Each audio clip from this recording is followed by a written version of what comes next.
بهلول از پنجره قصر به بیرون نگاه میکرد. هارون رشید نزد بهلول آمد. از بهلول پرسید که بهلول در بیرون چی را میبینی؟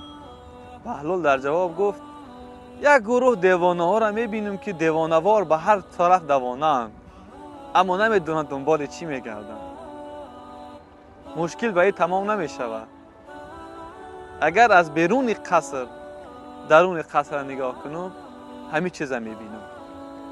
بله برادر و خواهر عزیز، مشکل ما امروز مسلمان ها همین چیز است. نه ما نفرای عادی و نه منصبداران نمیدونن که از این دنیا ما چی میخواهیم. پایان این همه کارهای ما چی است؟ نهایت کار ما چی است؟ اصلا به چی چیز ما راضی میشیم و قناعت میکنیم؟ یگانه چیزی که در ما نمیرسه، در ما مسلمان ها نمیرسه، البته خطاب ما به تمام مسلمان هاست و کسی که غیر مسلمان است او کار خودش هست و هر چیزی که میخواد خودش تصمیم بگیره.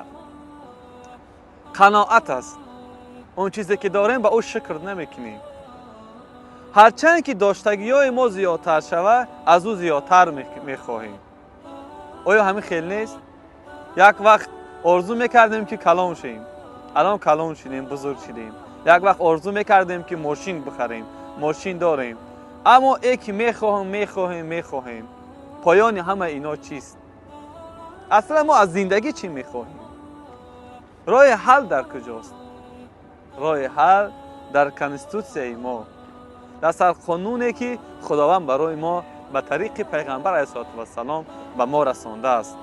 خداوند میگه و ما خلقت الجن والانس الا لیعبدون. خداوند میگه ما جنها و انسانها رو به جز عبادت کردن برای چیزی دیگه خلق نکردیم. عبادت کردن یعنی چیز؟ اطاعت کردن از خداوند خودش عبادت است. هر امر خداوند به جا آوردن خودش عبادت است. نماز خواندن عبادت است، ذکر کردن عبادت است، طلب رزق حلال کردن عبادت است، سخن حق رساندن عبادت است، نصیحت کردن، همه اینا عبادت است. همه اینا در چی داخل می شوند؟ تحت فرمان خداوند که ما شما را به جز عبادت برای چیز دیگه خلق نکردیم. از ما خداوند رزق نمیخواه، بلکه ما از خداوند رزق میخواهیم و طلب دعا و طلب مشکلات خودمان حلش از خداوند میپرسیم.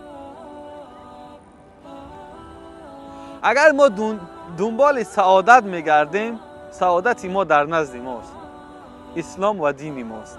بجز این دیگه ما سعادت دیگر را نمیبینیم. نفرایی که میلیون ها میلیارد ها دارند، البته به طریق حرام، همونا را ببین که چی زندگی دارند. ای که شب و روز میدوند هیچ وقت آرامی ندارند. میلیون بالای میلیون زن میشود، هیچ معنی نداره، هیچ سیر نمیشوند. مشکل در کجاست؟ مشکل در اون که پایبند اونی که او را خلق کرده است پایبند امرهای او نیست. اما این مشکل در نفرایی که فقیر هستند در اینا را هم هست. شب و روز مهنت میکنند اما نمیدونند که عاقبت کار، نهایت کار چی است. برای چی مهنت میکنم؟ برای چی این قدر از زحمت عذاب میکشم و نهایت این کار ما چی است؟ نهایت همه این کار برای یک مسلمان فقط همین است که رضای خداوند را به دست بیارد و روز قیامت خداوند از او راضی باشه و با یک طریق آسان حساب و کتاب شود و داخل جنت بشود. پس برادر و خواهر عزیز، هدفها را در زندگی معین کنیم که ما در زندگی چی میخواهیم. پس دنبالی چی بشیم؟ عمل کردنش بشیم.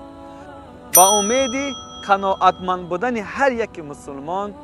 خدا یار و یاورتان.